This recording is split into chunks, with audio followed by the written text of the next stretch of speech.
All right, doing another pop-up stream here. Let me go over to YouTube to check out my channel here.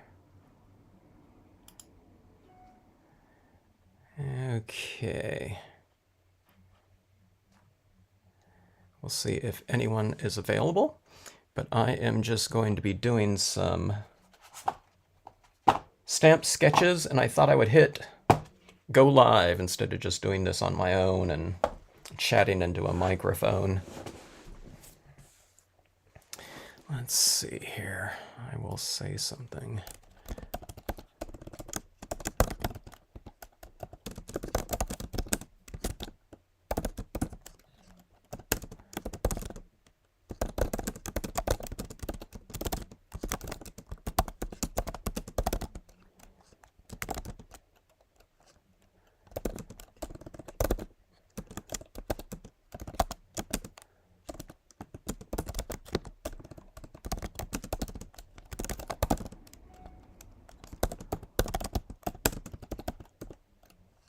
Hello, Doctor.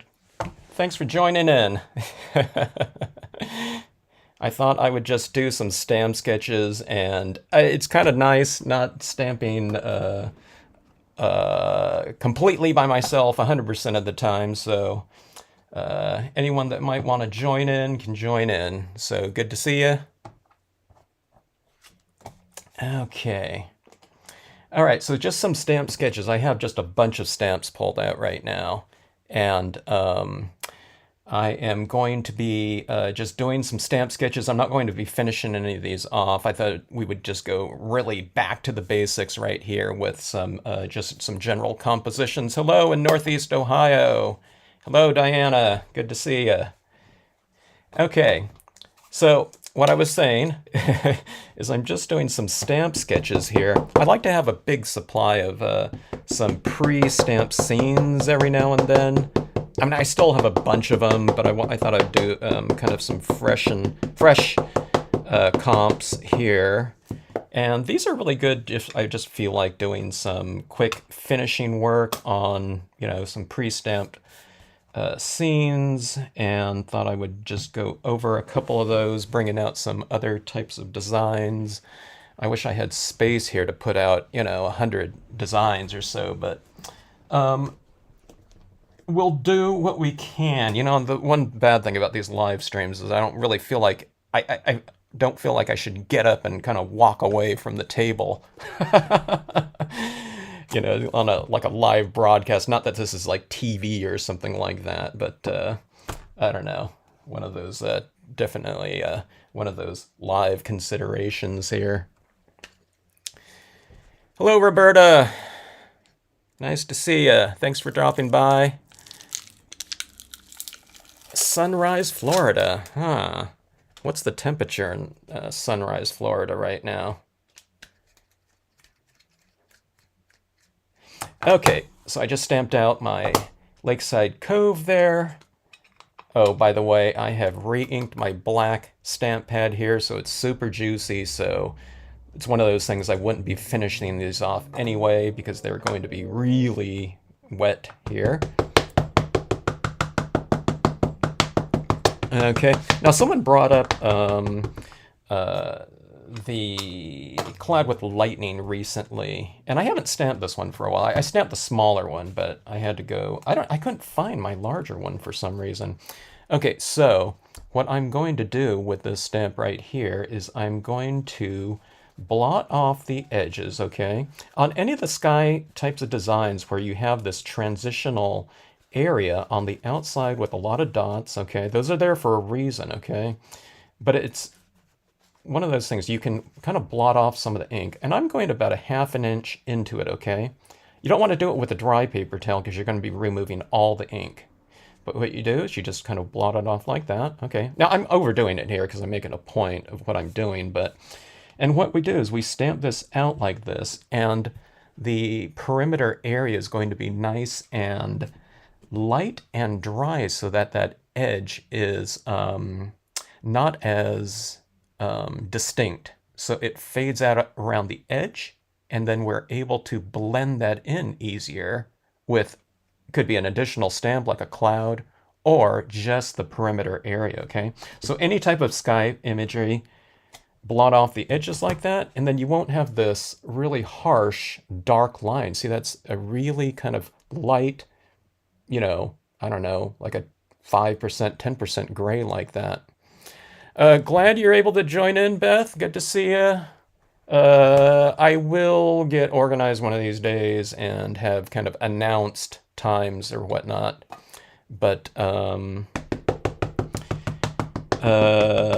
just kind of hopped on right now. Just as soon as I finished up all my other work, I just sent out a email to the mailing list. And I wanted to get to these stamp compositions here.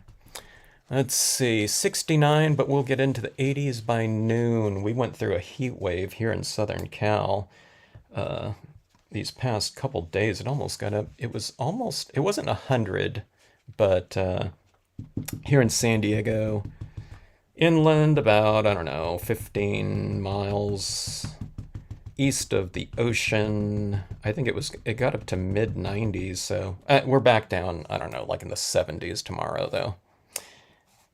But yeah, I won't be, yesterday I did a live stream and I felt like I was melting here. Okay, so I'm doing a reflection in the water, okay?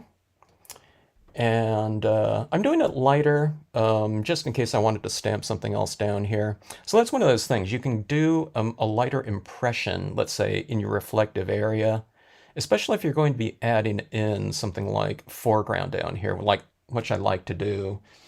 And let's see here. One of the things that I like to really teach people is the cloud cumulus stamp here.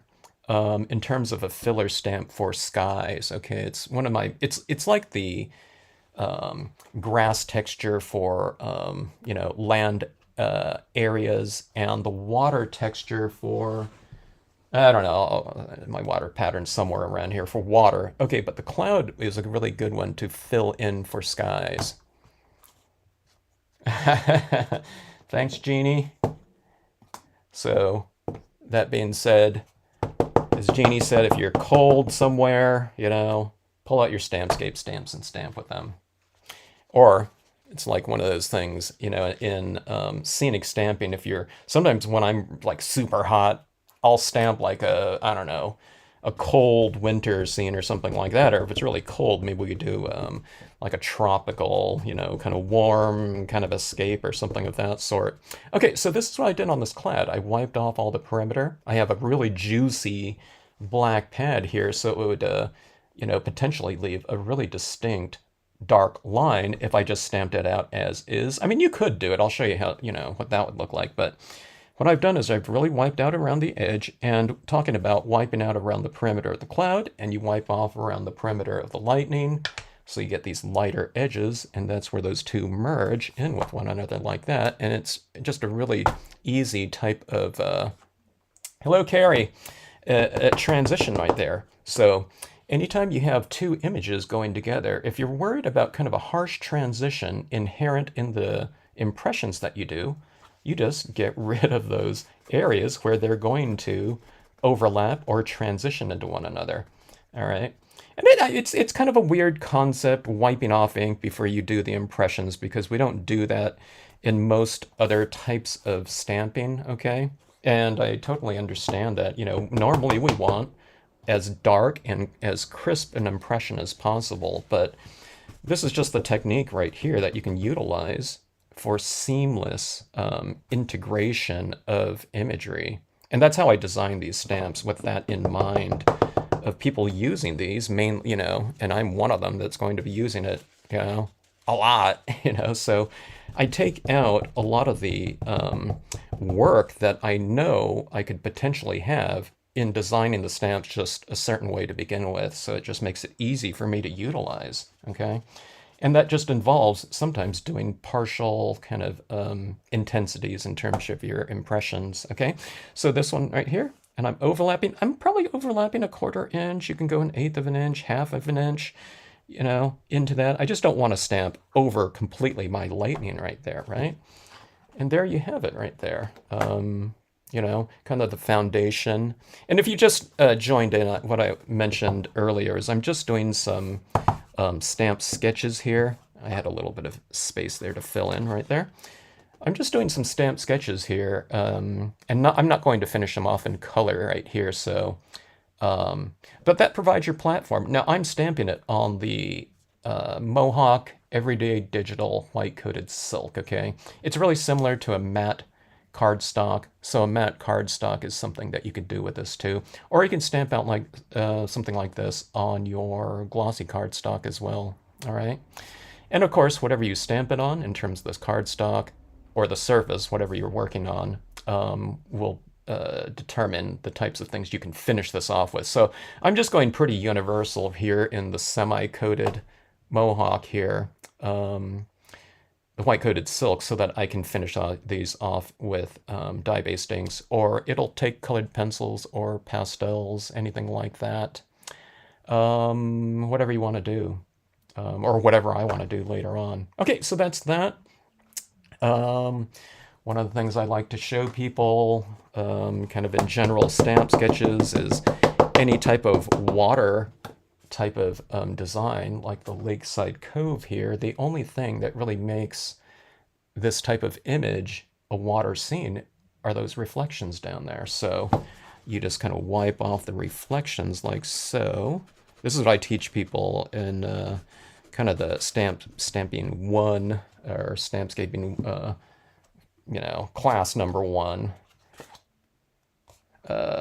is that you can do those partial impressions like I was saying, but you can turn any type of water type of stamp or whatnot into I could have wiped that off a little bit more, but no problem, into a land type of mask. So this lake has become a meadow now by just stamping in some of this grass texture stamp. However way you want to do it. I can stamp in, let's get a rock in here too, just so it won't be quite so monotonous with all grass down here.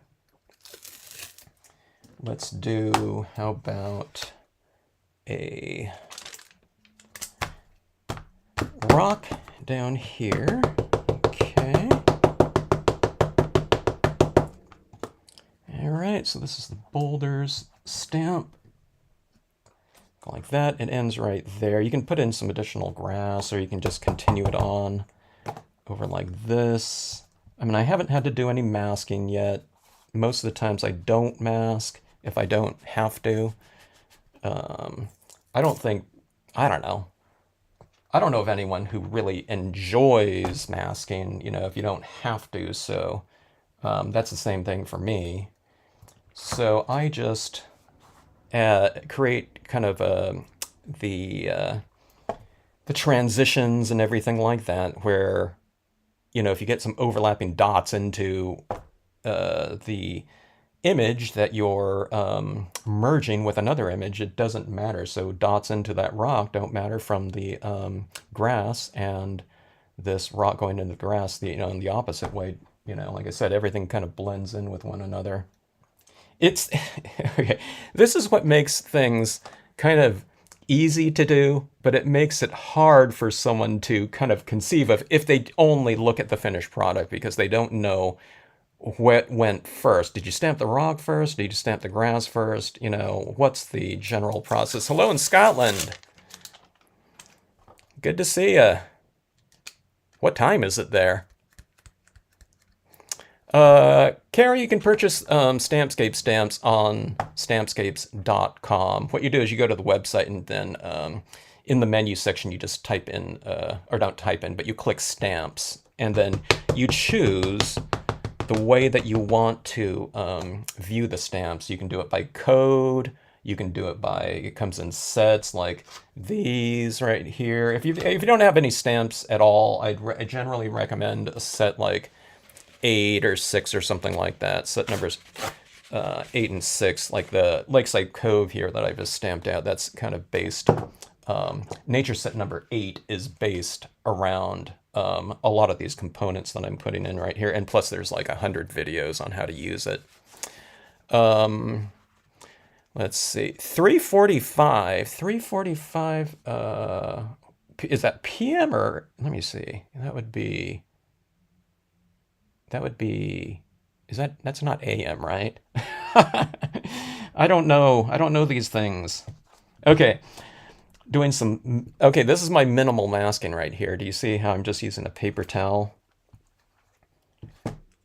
I'll always remember this one lady when I was at a convention, not a convention, but I was stamping at a store right before a convention in Ohio. And it was a demonstration. It wasn't a workshop, but this one lady called to her friend across the store who was shopping.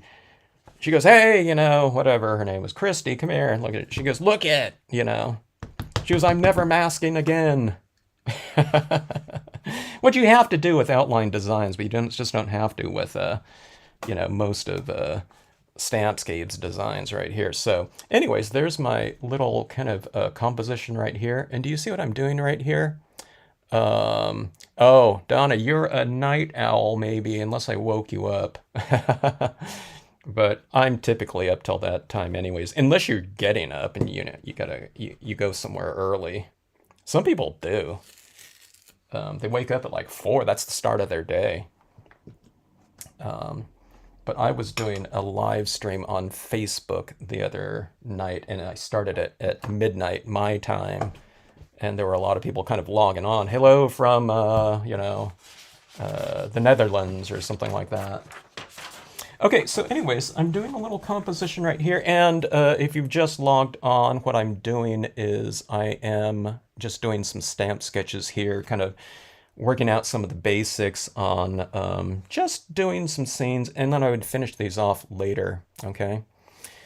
Oh, hello from Maine. I always tell people, anyone from Maine, I daydream of Maine all the time. Especially after my last visit there, which was a really long time ago. I did some workshops at Penn Ventures there in West Rockport, and there was a convention that the local retailers held there. So it wasn't really so much manufacturers, but it was the local retailers, stamp retailers of Maine, and they put on a show. I forgot the name of it. I always forgot, but that was the following weekend after my show, and so I took that time, because I like hiking, I took the time to go and just explore Acadia National Park, which is one of the smaller national parks, but really awesome. And I hiked that park, and it felt like I was by myself for an entire week. And that was all in the weekdays, but I did that, and the following weekend was their convention that, I don't know. And it was full color there in Acadia. And I knew that because the only people I ran into were some rangers doing some trail maintenance. So... and he told me, he goes, "Yeah, all this color wasn't here last week." And I knew I got it in full color because it rained on one of those days, which I thought, oh man, and it, like, a bunch of the leaves fell off. But what I didn't know was when I got on the trail, all the leaves are on the ground. So it was like walking through like a carpet, and the carpet was the color of Fruity Pebbles, if you know what color those are. Okay. So here we go again. See, this is what's going on with that cloud right there. Now notice I don't have this really harsh line right here, like a rectangle of that cloud right there, because all you do, this is a simple technique right here, and they just wipe it off right there around the perimeter, and you stamp it out, and it stamps out, like that there, okay? That transition instead of that, okay? Now, I just made a point with that one right there. I mean, it doesn't look like that. It doesn't have to look like that, okay? Here's a piece of, just my paper. But I really make sure that people know how to handle this stamp right here when they're using it, okay? Okay, now I'm getting that harsh line right there because I'm building this kind of structure with it, okay? All right, now I'm going to put in additional clouds in here. So where that goes in, I'm going to transition it, okay? So, oops, I got a fingerprint there. So I'm wiping off the edge like that, where it's going to go into nothing, okay? So we go like that. And see how that transitions right there? Because I've wiped off the edge.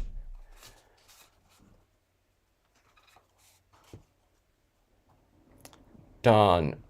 I do like 3 of the seasons. Okay, so your favorite season is winter, right? I don't know, maybe it is. I don't know. People in Maine are tough. I was out teaching, and they were talking about at the store. They said, "Oh yeah, the power went out for 2 weeks this last winter." I was like, "What? 2 weeks?" And it was like, yeah, they said it kind of matter of factly. Like it wasn't any, it's no big deal. Happens. Okay, so anyways, there is my little type of composition. Let me do a little bit, one more here. Okay, so anyways, there's a little thing like that. You can have your light beams coming out of that or something like that. But I just did that to make a point that, even if you do stamp out a harsh line like that, just know to transition it into an additional impression like that. All right.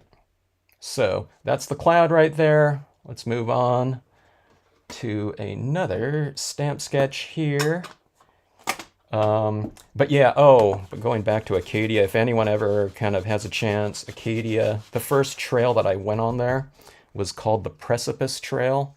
And you climb up, some of it's just like regular trail, but you get onto this like cliffside, okay? And there's these iron rungs sticking out of the wall, and some of these ledges that you're going on are, they're about 2 feet wide or something like that, and there's like a 500-foot drop down. Okay, now I was used to heights like that, kind of scrambling around at Joshua Tree all the time, but there was this one section that there was this water kind of covering up the area. The rock was slanted, and there was nothing to hold on to. I'm talking about like 2 feet that I had to kind of walk across that, but it was, I don't know. I thought there's got to be some people that fall off of this once in a while, or I don't know, they probably get to that point and, have to turn back. It was just, I don't know. I found it kind of hairy. I put a picture of that on my Flickr account. But otherwise, I never saw another person on all those trails. And these days, if you don't get there by 10 o'clock, I spoke to someone via email that had just gone there. They said, yeah, if you're not in those parking lots, these small parking lots for the trails by 10 a.m., you're not getting any. Because some of those parking lots had like 12 spots. It was crazy. Okay. San Clemente. Hello. Good to see you, Michelle. Yeah. Yeah, least favorite. I would think so. Out there in Maine, oh my gosh. When I taught out in Maine, okay, now here's one of those other transition zones right here, okay? This is the meadow large, and it has these dots going down, right? So anytime you run into anything like that, I mean, you don't have to do this because you can blend it in with other images, okay? But just to make things easier for yourself, all you do is just kind of wipe off the perimeter. You guys ever ink up a stamp and you can't tell if it's inked up or not? It still looks dry. Why does that happen with some of them? And then you stamp it out and it's like, oh, there's plenty of ink on there, but it doesn't look like it sometimes with certain stamps. Okay. There's quite a bit of people, and maybe it's because I'm, logging on so late here or something like that, but we had San Clemente, and someone was on with Oceanside, and there was a Santee. I don't know.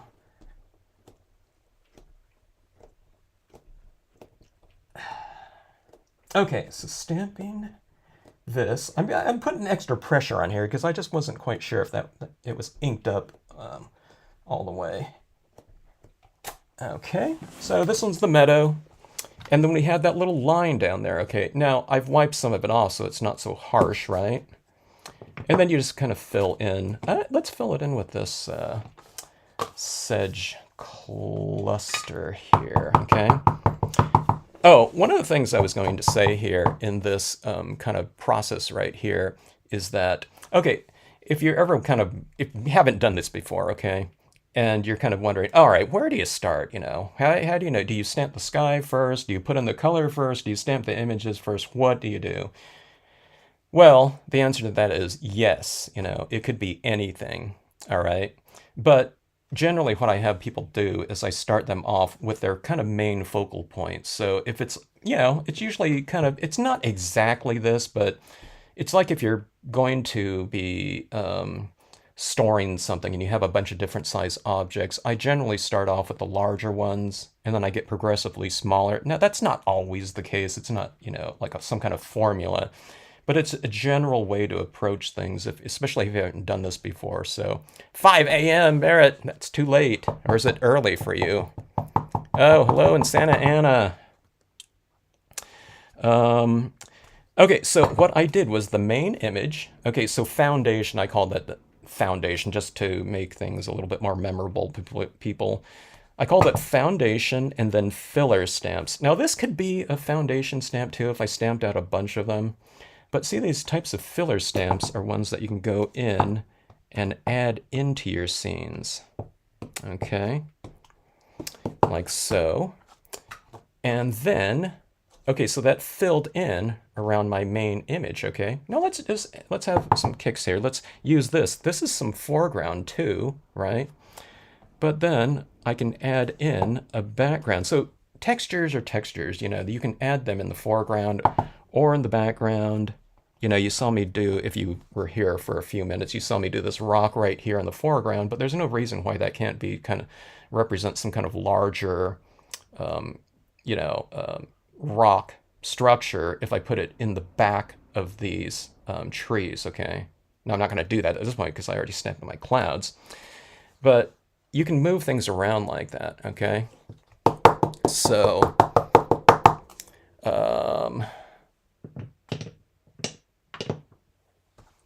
let's fill in with some extra trees on this now, okay? So, let's see.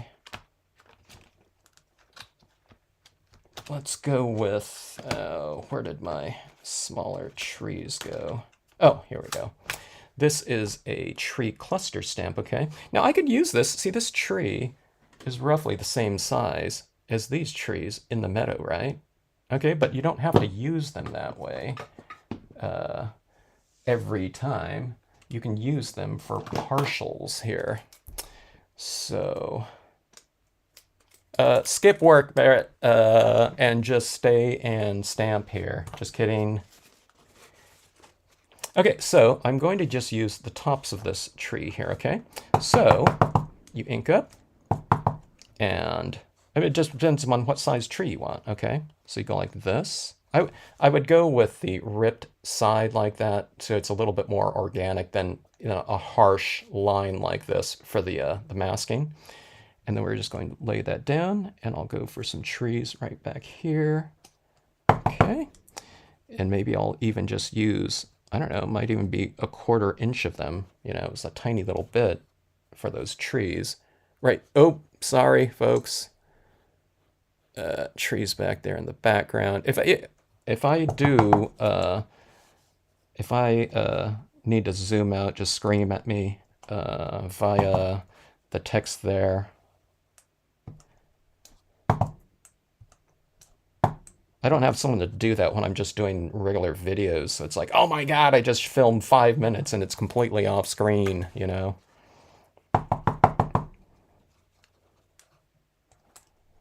Okay, so anyways, there's your trees going back in the distance like that. So, you know, you have foundation and filler like that, okay? Now going with that whole, you know, F thing, you know, I don't know why I came up with that, but foundation, filler, and then foreground, okay? So Let's just add in some foreground. I just do some simple applications like this quite often. Okay. My foreground imagery, I've created a lot of it, different types, but that's just, you know, they tend to be fairly airy, and so that when you stamp them over something, you can still see a lot of the things that are going on in the background. Oh, sorry about that, Starro. I think if I hold things up, I need to remember not to do this too, because it never, I don't know, for some reason the live things, it doesn't focus like that. But let me see, is that, okay, that focused there. All right, let me know. I'll try to be extra mindful of that. Oh, okay, so we have foundation, filler, okay, foreground, and then focal point, the four Fs. I thought there was a fifth F or something like that when I did this video on just kind of general basic composition right here. All right, now here's my little tip for you, okay? I can stamp this horse as is right in here, okay? But if it's supposed to be standing in some deep grass, what you do is you wipe off the feet a little bit, okay? And you don't have to wipe off all of the feet, but do it with a dry paper towel so that you're removing some of the bottom part so that it is standing in the grass. So it kind of, you'll be able to see a little bit of the feet because it kind of, it's a lighter impression of it, okay? Now, the other thing you can do is just you can use the paper towel to mask it, but I think that it's just easier just to wipe off the feet so that you do get some of that really light impression in there, okay? So instead of it looking like, I mean, this is a subtle little thing. I mean, instead of it looking like that, you get, let's see here, you get that. I don't know if you can tell it. I mean, this is a really small design, so it's, I don't know, like a 16th of an inch or something like, I don't know how many millimeters that is, but that is that. Let's see. I checked my settings. Yeah, yeah, that's a good point right there. I forgot what setting I have this on. I'll check that for the future kind of live stream. I'm looking on my computer. I'm watching with you guys on YouTube on my just Chrome here. Okay, so I'll try to keep an eye on that. Okay, so that is that. Okay, now one of the other things about filler stamps can also be things like skies or whatever. Now this is just a monochromatic black and white, so we can still do anything we want. I could put a moon in here, or a sun. It could be a warm color scheme or a cool color scheme. Generally, okay, and I didn't do it on these because I'm just doing some compositional kind of stamp sketches in this video here. But generally, what I used to tell people is that any type of color scheme you're going to be doing in a scene, stamp out your sky figures, be it stars, moons, suns, or whatever, in a color out of your color scheme, because it the colors of your scene kind of are representative of the light that's shining in there. Okay, so if you're just going to do some blue kind of clouds in here for your sky or something like that, you know, I don't know, stamped out that cloud in blue. Or if you're going to have a blue sky, I should say, then stamp out your cloud in blue, okay? As opposed to black, which you could do, but it's just going to be a much more of a contrasty look, okay? It's going to have high contrast up there. It looks more dramatic or something like that, so it just depends on what kind of spirit you're going after. Okay, so let me do something like this. Not every scene has to have a sky in it. You can just have something like some mountains in the background, some, you know, little hills like that, soft hills going back there like so. All right. Okay, so that is my fourth stamp sketch here. We're just kind of cranking them out here. Here's the others right here. If you just logged on, I'm just kind of stamping out some stamp sketches that I can finish off later.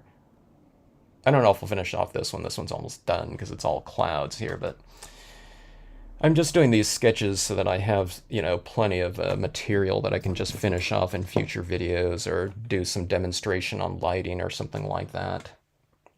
Okay, so Everyone kind of getting that type of concept right there, kind of foundation, filler, foreground. I'm forgetting what I do here too, but you know, that's the type of kind of structuring you can approach your scenes with. Okay, now a lot of times people ask me about smaller formats, okay? So they say, okay, wait, you can't stamp this on this bookmark. This bookmark's way too small, right? Okay, let's just make a point here of doing, like, say, this scene right here, okay? All right, now this is a quarter-page card, and generally, you know, a lot of my foundation stamps are that width. That's why I made them this width right there, is because they kind of fit and fill up edge to edge the quarter page, you know, or 4x6 formatting of your typical card size like that, okay? But I made these bookmarks right here.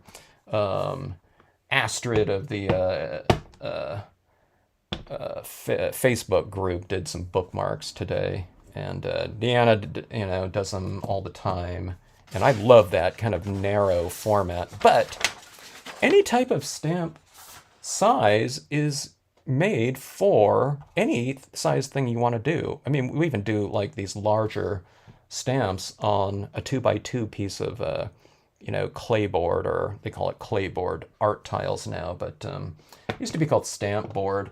But let's just do something really quickly with this. You just, and again, it's just in the spirit of using partials that you want to do. Let's see, Donna, that was my very first stamp. Well, let's do something with that right here, okay?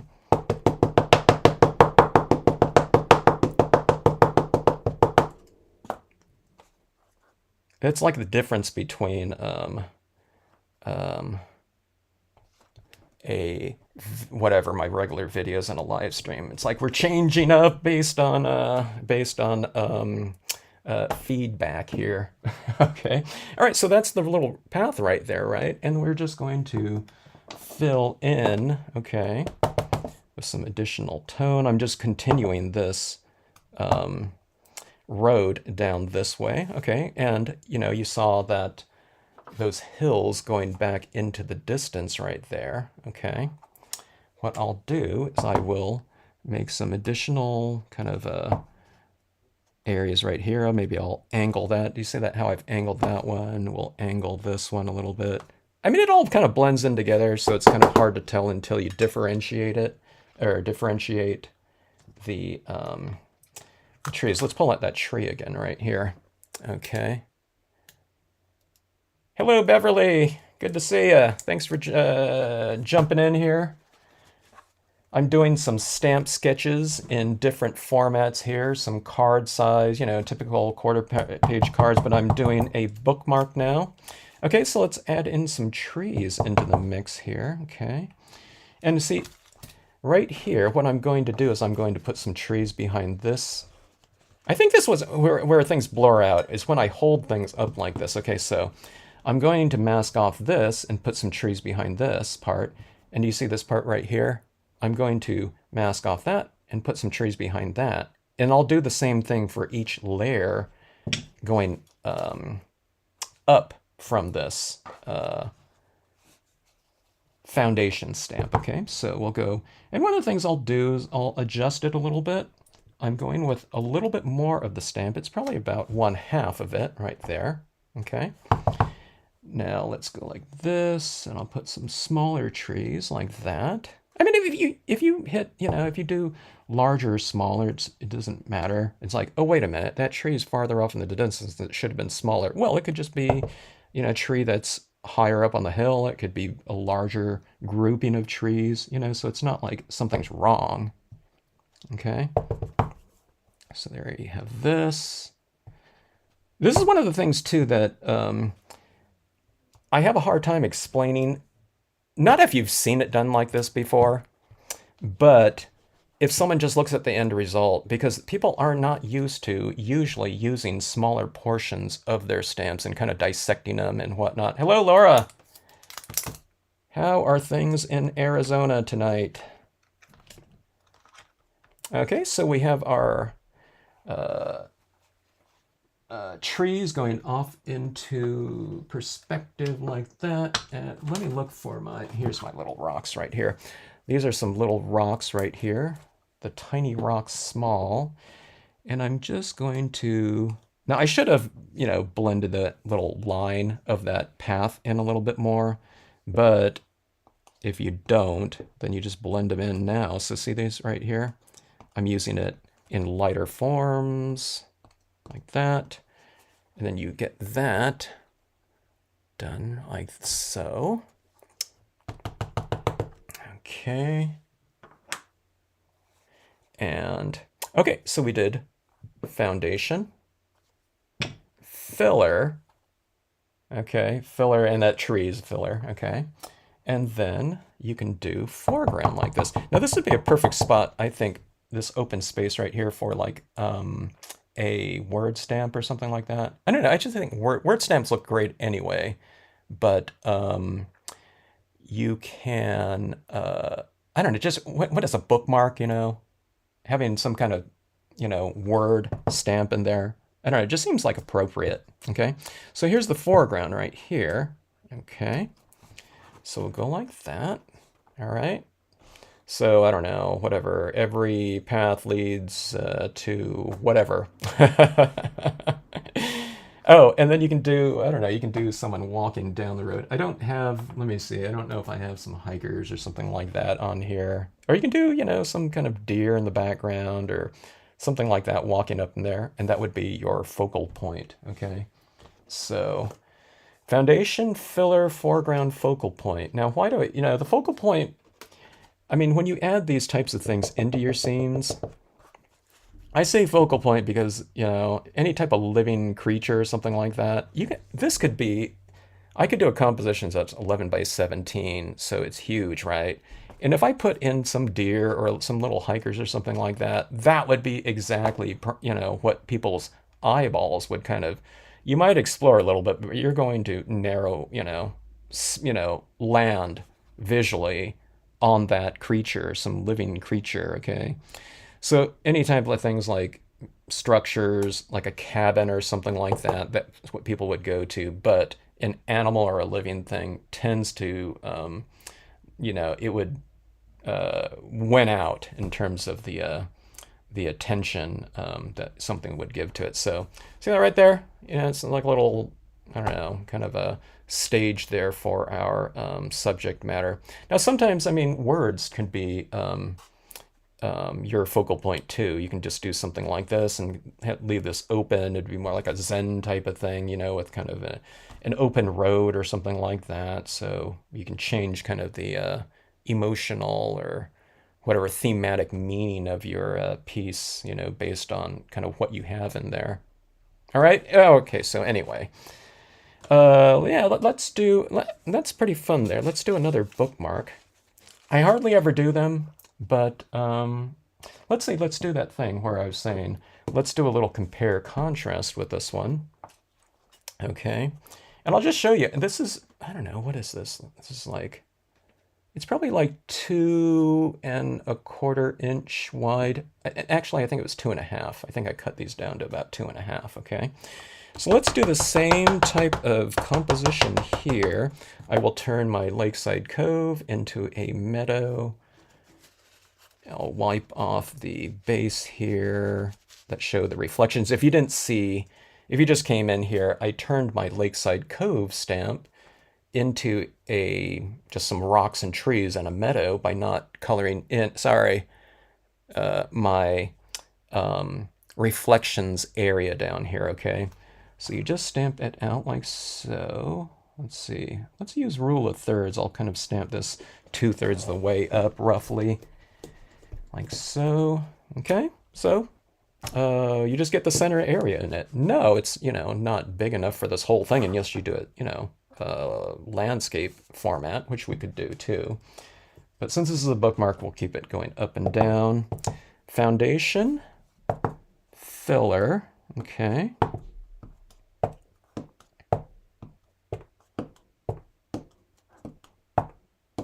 Okay, and foreground, where did my, looking for my blocks here. Okay. I do ATCs. I haven't done one in a long time though, but I was working on like a lot of these sizes right here, which is I think 2.5 by 2.5. I have some, this is here at 3 by 3, and this is a 4 by 4 right here. Those work really fantastic for things like Christmas ornaments or gift tags for your presents or something like that. And I was doing it in the Brilliance types of pigment inks. I'm reading here too as I'm stamping. So forgive me. I was reading. Let's see. The Hobbit quote would be good. What would be a good Hobbit quote there?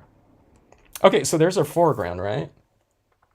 And let's go with. Let me see. What trees did I use here? I used the spruce here. Let's add the spruce. I can use maybe a little bit of a taller version of it in this really super elongated format here. All right. If you don't know what this is right here, this is a tag and peel. I keep peeling this off right here. And it makes for a good temporary mounting system right here.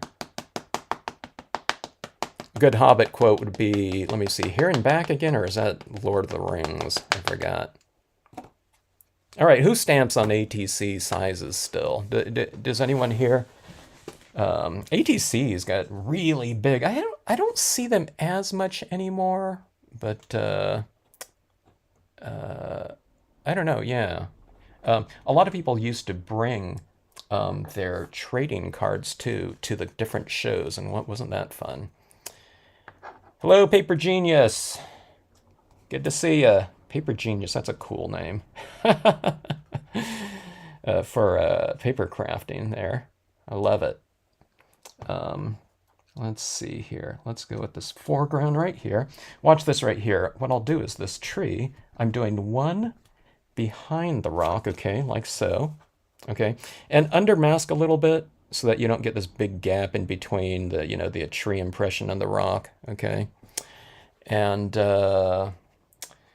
we'll put one tree in front of the rock, okay? So you can do those types of things like that. So you're sandwiching your imagery a little bit. It kind of makes it a little bit more, I don't know, I think kinesthetic, when you have things kind of, objects kind of enveloping each other. And that goes along with the whole kind of idea of overlapping your imagery, okay? So someone said to me in a quote, and I totally understand where they're coming from too, is they said, I'm having a hard time kind of lining things up, okay? And by that very statement, and just based on other feedback and what I've seen over the years, is that you line things up when you're doing outline stamps, okay? You don't want things to overlap because you're going to see the lines going into each other and overlapping with each other. And in an outline design, you don't want that. So you do, you stamp it, you mask it off, you use a position or whatever to stamp off.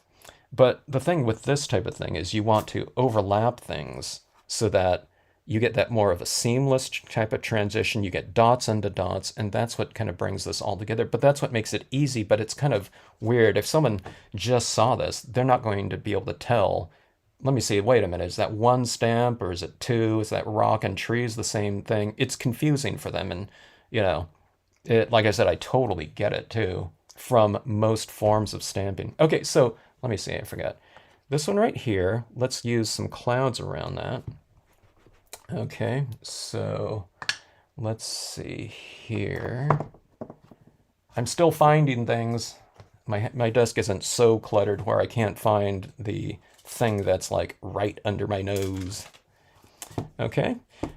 And if you just joined into, I'm just doing some stamp sketches here. I'm not finishing these off, and I'm just doing these quick kind of compositional types of things right here.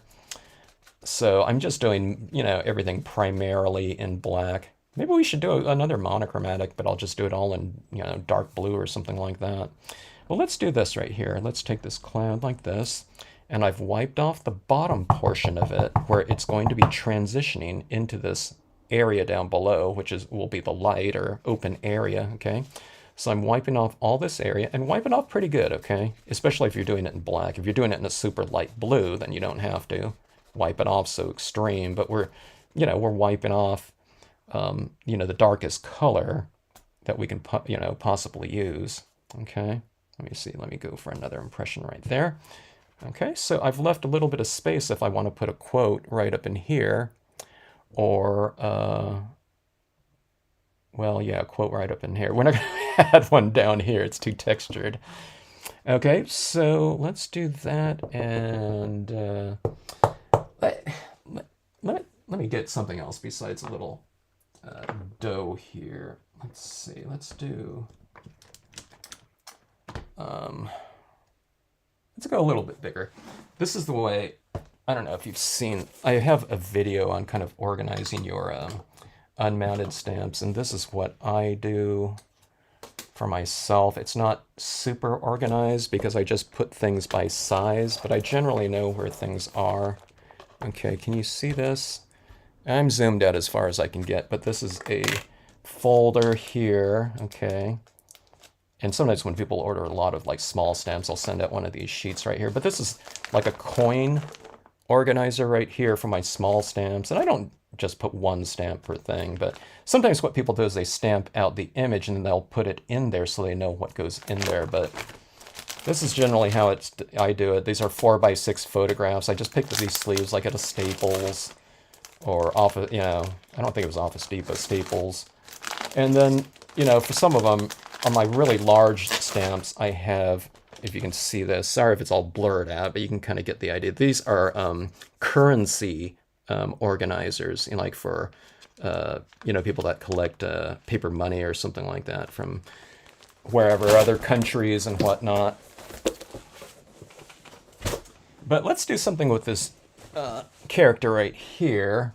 We have a lot of space right here, so, in this such an elongated area. So I'm going to have her kind of coming in like that from the side. And where's my blocks here? Here's my block right here for this side. Look how sticky this tack and peel is. And this is really old, and it gets kind of covered in dust, but when you wash it off and rinse it off with water, it gets like tacky as brand new. Sometimes I feel like I'm going to rip this piece of plastic here. Okay, so inking up like that. And if you just kind of logged in and you didn't see me mentioning the characters in grass type of thing, what you can do is you can just wipe off the feet a little bit. Actually, this image right here, I already have the grass inherently in the design, so you can just stamp out the whole thing if you want. But okay, so we did foundation stamp, which was Lakeside Cove, fillers imagery, okay, foreground. The sky was kind of filler too, but this is your focal point, okay? All right, so stamp it out like so. If you stamp words in there too, that the words, would also be a strong focal point because people want to read it, like that. So we have that. You can put something like, I don't know, whatever quote. There's a lot of different quotes on the scenic sentiments. Sometimes I'll work most of the times I stamp the scene first and I just look for a quote on the scenic sentiment sheets to add in there. But sometimes it's good to look at the scenic sentiment sheet and then you can compose a composition around the spirit of that quote. And of course, add the quote in there. But a little bookmark there, right? It's kind of fun in terms of the formatting there. So same type of thing. So this is my point of the different formats here. Like this could be, this is a little bit larger than an ATC, but an ATC, done like this or, up here, whatnot, would be kind of cool. An ATC would be like that, I guess. What is an ATC size? Is it 3 by 2? I forget.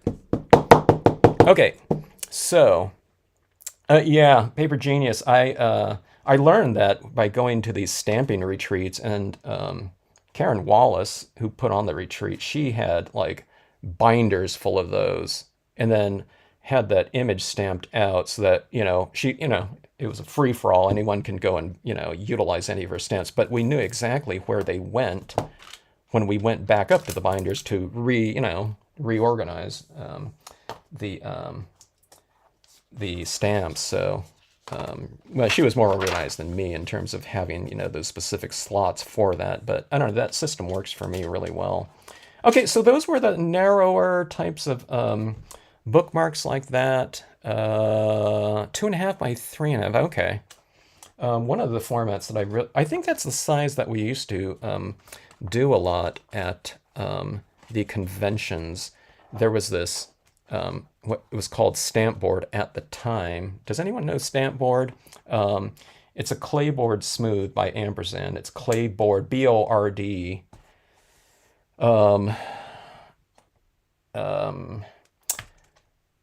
Hardwood coated surface that allows you to use any type of media on the top of it. So we used to do a size that was, I think it was around that ATC size. It wouldn't fit in an ATC slot, in terms of a card organizer because it was too thick, but it could definitely be used for that ATC size for, just in terms of the project. You can't organize it in your ATC sleeves. Yeah, everyone know I'm talking about with the ATC sleeves. It's the the card, like trading card, sleeves, for baseball cards and stuff like that. Okay, so anyways, let's do another composition here. Let's do something with these trees and fences, okay? I'm trying to think of just some things that I haven't done in a while that I might want to finish off later. I try to mix things up as much as possible. I mean, I do go back to kind of the fundamentals with like Lakeside Cove all the time, but let's see. Let's try these trunks right here. It's like a forest or whatever. Let's do a little bit of a kind of like forest path or something like that. And then we'll do some, I don't know, like a fence around it or something of that sort. Let's see.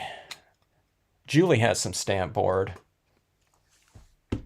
Ampersand Art is a company that makes a lot of fine art panels, okay? So a lot of it's called clay board, smooth. They have gesso board, they have pastel board, etc. They have it of all sizes. People can custom order it. The largest panels that I saw, well, this one's extreme, at the CHA show, if anyone knows what that is. It's like a wholesaler trade show for the crafting arts, in the world. People used to do those shows, and they were marketing stamp board, okay, because they usually didn't go to CHA. They went to the art show instead. But they wanted to, see if they can get their products in the crafting space, as opposed to just, all fine art stores and whatnot. So I worked with them on that. And they, okay, what I'm getting at is they had this in their booth, for their booth display. They had like, it must have been a 7-foot high board that was, I don't know, it was like 4 feet wide. And one of their artists had stamped out, using Stampscape stamps, like a big pathway or whatnot, okay? And I have this on my Flickr account too. But he stamped out this big pathway, and what people did, their idea was this kind of this interactive art piece to, people would come and they would stamp out their samples on these little 2x2 tiles, okay, and work with the product. And then we would take those, or Ampersand Art would take those, and then they would put those on this pathway. So at the end of the show, there was all these kind of this mosaic of all these different little 2-inch by 2-inch scenes on this pathway. and it was like a pathway through like the countryside with their hills and everything like that. I've never seen, no one ever stamped out a scene that big before, because who's going to have kind of the surface to do that with? But they had that on their clayboard, and it was pretty cool. Okay, so anything from stamp board. I mean, they didn't sell stuff like that for that market, but that's most of the stamping applications for the boards were ATCs, dominoes, inchies. Did anyone ever get into inchies? They're 1 inch by 1 inch scenes, or not scenes, but just little stamp projects. That became pretty big for a while. Okay, so that was my foundation right there. And I'm adding in some filler, okay?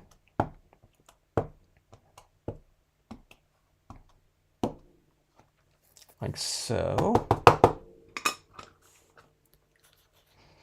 And foreground, let's see. I'm not sure if I'm going to add this in now that I look at this. No, I think I am. You have to see if you like it or not, you know what I mean? You can go into scenes with kind of preconceived ideas, but then, you know, you have to kind of, look at it and see if you want to do it after all, okay? So some people ask me, hey, Kevin, do you know what you're going to do going into a scene? I don't, okay? So this one, I was just thinking, okay, I want some trees. I stamped the two of them. I was thinking, okay, maybe I can fill in there with that one. Now, I'll generally know when I start coloring this if this is going to be a cool colored scene. Is it going to be day, night, whatever? Those trees are the mossy covered trunk. I forgot the name of them. Okay, I remembered all the names of all my stamps up to like a 311 code, and then I think a mossy covered trunks. All right. I ran out of storage in my head at some point in time. I started forgetting people's names, okay, when I started Stampscapes. Okay, so this is my foreground. So foundation, filler, foreground, okay, like so. It's kind of like a national park. When you add these kind of fences in there, it kind of anchors it down in terms of like civilization. Oh, someone mentioned the fences. This is the fences set right here. And of course, there's left and right applications, smaller ones like this, more distant ones that can be used individually, or people can do, I don't know, I've seen people use these and they do an entire kind of enclosure around something, which is really cool. Okay, so I'm doing the smaller one. Let's do the smaller one on the other side, like this. Now, what these are doing too, a lot of my scenes involve what I call visual lead-ins. I had to think about that for a second there. Oh, let me see. Inchies, twin cheese? What's that? And coins. Now, we weren't stamping on coins, were we? Okay, so this is the smaller fence right here. I'm going to stamp it a little bit higher up here in the composition, okay? But see this right here, when you do that, I mean, don't you really feel like entering that space? It changes kind of the, I don't know, whatever, visual gravitational pull when you get that like that. And especially if you have some kind of light area in there, it really feels like, I don't know, I feel compelled to go in there, okay? From kind of an emotional or motivational point right there. So that's your foreground right there. I mean, you can add additional foreground in here too. I can add some leaves or foliage like this to kind of frame things off at the top. But you see what this is getting at right here? You don't have to kind of have everything preconceived. Now, I mean, naturally, I know my imagery, okay? I can do something like this and I'll say, oh, the leaf stamp will look really good right here, or the oak branch small, okay, that I can add up in here to add this canopy of things. But, if you kind of have a general kind of working knowledge, or you look at the stamps and say, okay, that one's going to be a foreground stamp or something like that, you don't have to have a ton of things, to keep in mind. There's a lot of stamps that I use all the time. Artist trading coins. What is that? Okay, I'm going to have to look that one up. I have never heard of that. See, that's why I learn all this stuff from doing kind of live things and talking with people. I miss the live demonstrations.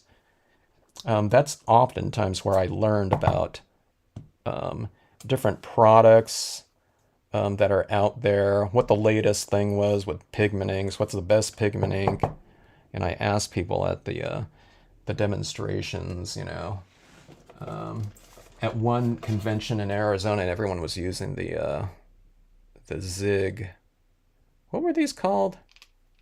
I forget the name of these pens right here, but everyone was getting those. I kind of forgot about it, so I need to use that if it hasn't dried up on me. But okay, so there's my foreground. It's an overhang there. I mean, the fence is a foreground too, there, but there's a little area in there, and I mean, if you put something right back in there in terms of the subject matter, I mean, it is going to be it's going to have so much gravitational pull from a visual standpoint because of those fences right there.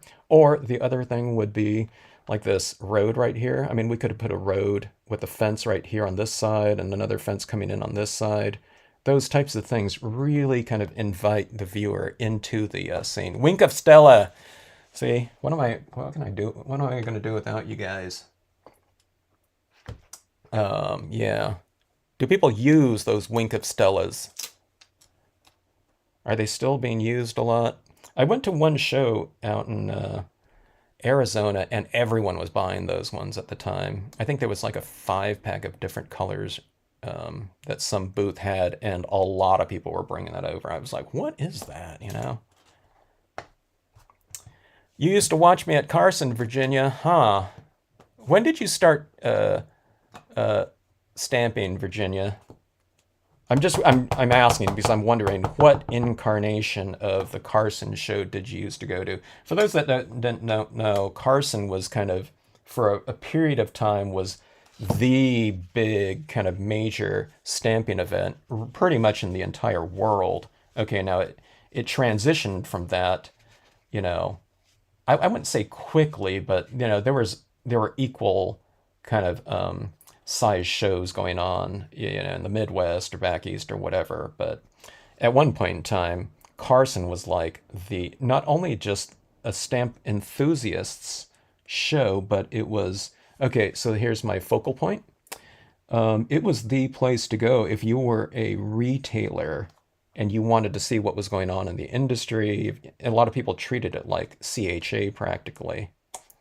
Okay, so there's my little character like that. If you didn't see what I was doing, I was wiping off the feet of the horse there, because this is supposed to be grass, so it just stands to reason that it would be standing within those grasses right there.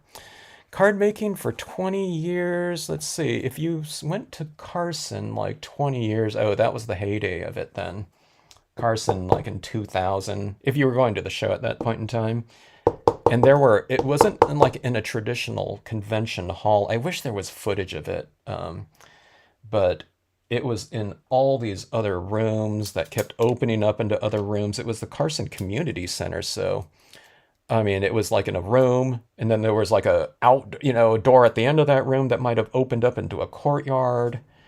And there was an atrium area. There was the West Wing. There was, things going on upstairs and downstairs. But here we go like that. See, like that? I mean, if you have something like this going on, if there was space in here and you had like room for a quote or something like that, that would really powerful kind of visual pull statement of that too. So, yeah, I haven't done this composition before, so I'm looking at this myself. This is, what I'm doing right here too, is a really good idea. Now Jeannie's here. She doesn't need to do like this, but what she does is she's using stamps like in a, a way that I don't know, Jeannie, she dissects everything down. So I mean, there might be like a quarter inch of one stamp, that I see used repetitively like 15 times, where it's like, all right, what did she do that with? Oh my God, it's like the rock of Lakeside Cove or something like that. But when you're just doing these compositions like this and doing composition after composition, sometimes you just come up with different compositions that you just normally wouldn't think about because you're not thinking about colors and okay, I'm going to add in, embellishments or whatever. You're just thinking of the imagery like this. I don't know. For me, it opens up some new doors. And I use these stamps all the time, but even with me, if I don't, if I'm just only thinking about the compositions, I don't know, I get different things that I normally wouldn't or don't in like a while. So I'm using my stamps in many ways very conventionally in comparison to a lot of people. But yeah, Carson did get smaller and smaller. I don't know what it was at one point in time. You had the main room, you had the courtyard, you had West Wing, and it was like called North Hall or something like that. And then those rooms opened up into different areas too. There was this one room that had like a sunken room, the library or something like that in the kids section. And there was booths around that too. But it pretty much it got smaller and smaller to where it was just basically the main hall again. And the last time I went to it, it was like a portion of the main hall. So a little bit sad, but I don't know. There were still, a few companies and, fun time. It got down to kind of like the same size that I was going to back in, like the late, late 80s. Okay. Not the late 90s, because that was big. But anyways, here we're going with some waterfalls right here. Okay. What someone is, oh, okay, is Carson coming back? I don't know. I think if Carson came back, it might be a different coordinator. I don't know. Um, I'm not sure. I really can't say for sure. I know that it's tough for coordinators, okay? Not knowing what status something would be, with the lockdowns and everything like that. So if there was going to be a convention like next year, all right, in 2023, you have to get that, you have to reserve it like 1 year in advance. But as a coordinator too, you're booking that show and you're putting a down payment down, but you don't know if anyone's going to sign up to do the show either. So it's really difficult for them to kind of do that. At one point in time, when we were talking about Carson, like 20 years ago to, I don't know, in its heyday, that was the single biggest moneymaker for the city of Carson in terms of sales tax revenue out of the entire year. It was really insane. At one point in time, at the most amount of booths, there were 65. And, oh my God, that was so crazy. Stamping history there. And like I said, I wish there was some more photographs of that event there. I took some photographs and they're all on my Flickr, but that was like from the 1990 show or so before it was getting big at that time, but it wasn't as big as it would become. But someone mentioned the Queen Mary show.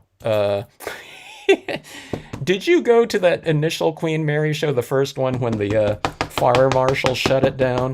The fire marshal, okay, we're talking about Carson, and the fire marshal shut that down one time, 20 people out, and then 10 people would leave, 10 people can go in, in terms of shutting it down. They didn't shut down the show, but they regulated the flow. It was so busy. Okay, so I'm adding in my foundation stamps, and then I'm adding in my foreground here, so I'm kind of getting distracted. It's fun talking with people that, know what you're talking about with this kind of historical stamp history here. But that first Queen Mary show got, you know, shut down by the fire marshal at that one too. That was the busiest show I had ever been to. It was because people suddenly made like a vacation out of it. So they were coming out with, husbands. You saw husbands walking around the show and stuff like that, which you would normally not want to do because they're going to be a burden for you if you're a stamper. Some guy just kind of hanging out behind you bored, but there was a lot of dudes kind of hanging out, back in the corner. Or I would get a lot of those guys too. A lot of guys aren't interested in stamping, but they might want to see some scenic scenes done. So I'd get a lot of those guys a lot of times. Sometimes they ended up being stampers, believe it or not.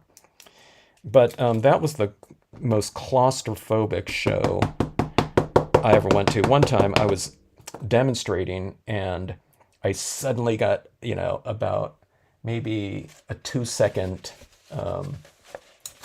claustrophobic feel. It was so busy.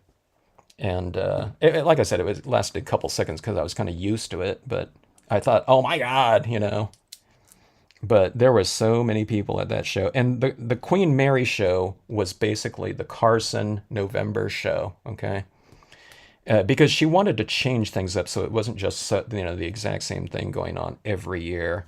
So you can stay at the Carson, at the Queen Mary on board and in those rooms, and it was really cool. My mom and dad were helping out at the show, so I put them up there overnight, and they got a kick out of it, so it was kind of good times. Okay, so I'm adding in some extra foreground right here, but look how different this looks right here. See this? Well, this is rock right here. It's the same thing as this one, but it just changes spirit a little bit if you put some kind of bushes on top of it or something like that. Okay. If you've just joined in, I'm doing some stamp sketches here. I'm just doing these basic compositions here and just showing how these scenes can come together. And I'm not thinking about, kind of finishing them off or anything like that. I'm just working on the compositions that I can finish off later, with whatever colors I want. We can make this into kind of a red rock, kind of Arizona-ish type of thing, a la Laura if you're still on. With some, I don't know, it could be turquoise blue waters or something like that, like the Havasupai Falls or Havasu Falls, I think it's called, or something like that. Or you can make this in some other location at midnight with cool blues or something like that. We were talking about the Wink of Stella pens, You can put a little Wink of Stella clear down here after you color it, though, to give it kind of that twinkly little iridescent kind of shine to it and whatnot. Thanks so much for the comment, Beverly. Let's see. One of the things that I like to do too in water scenes, I don't always remember to do this, but if depending on how deep or shallow these are supposed to be, I like to add in, kind of some different textures, okay? And you can do it really lightly like this. Now, they're a little bit more on, they're not, I don't know if they're on the forefront because I stamped some really lightly like that, but just having that little bit of texture, and let's say we add in some blues in here or something of that sort, you'll have this kind of subsurface looking texture down there. So it gives you the impression or feeling that you're looking through clear water, okay? As opposed to kind of a surface that is you're not looking, it's more mirrored or something like that. So it just depends on what you're doing. You can have it both mirrored and kind of transparent. So yeah, I mean it's a different feeling though, isn't it? If you go like somewhere to a lake or a pond or something like that, when you can really see through that water and all the rocks and everything underneath there, it's kind of it's a nice feeling because it just represents something so crystalline and clear. And by adding those types of things like that down below, you can create that same type of feeling. It looks strange, maybe, just having it there, but then you add in your colors right over the top of that, and you'll have that texturing in there. Sometimes you lose it a little bit because you've added in maybe blues that are darker than the impressions of rocks or whatever you put under the water. But then if you want to, because these are just transparent inks that we're working with, you can go in and you can add those, stronger impressions of those rocks in there. So, at no point in time can you, is there a point of no return where you can't go back and add additional types of things? Or on something like this too, I don't know if I have my water texture stamp. You can add in your texture stamp over the top of this, so it's not just a flat, smooth pool of water, but you can have a little bit of texture in there too. So you're playing different textures against one another in order to create this feeling of depth within what's supposed to be a clear element there. All right. So that is that. We'll do I don't know, I'll do a couple more of these here. Let's see. I pulled out a lighthouse here. Let's see. Oh, let me try something here. I was thinking about this kind of bookmarky format here. I think I saw, I saw someone do this. Recently. They had a bookmark with the lighthouse stamp here.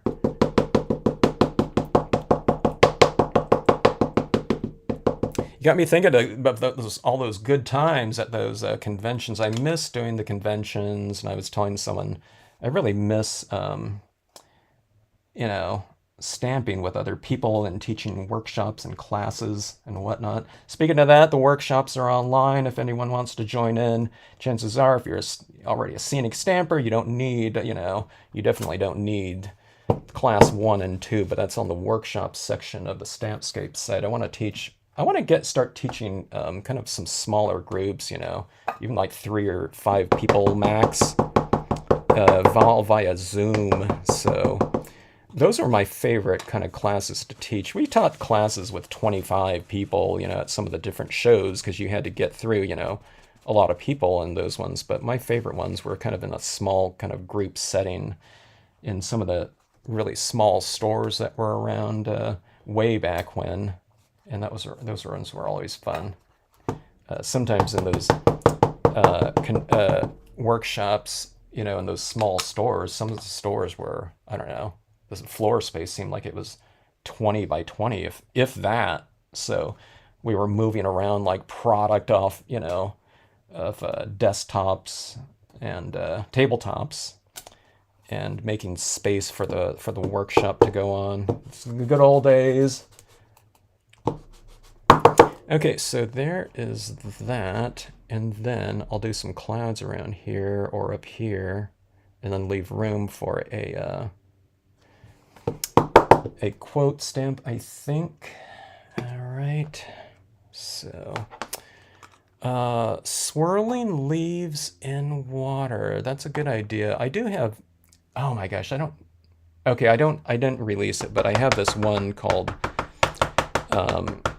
I think it was called Leaves in Water, speaking of that. And it was these maple leaves, but they had kind of the concentric circles around it, like it had just fallen into the water.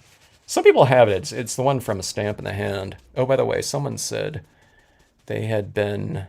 Paper Genius, I met you when you made stamps for A Stamp in the Hand. You've been stamping a long time.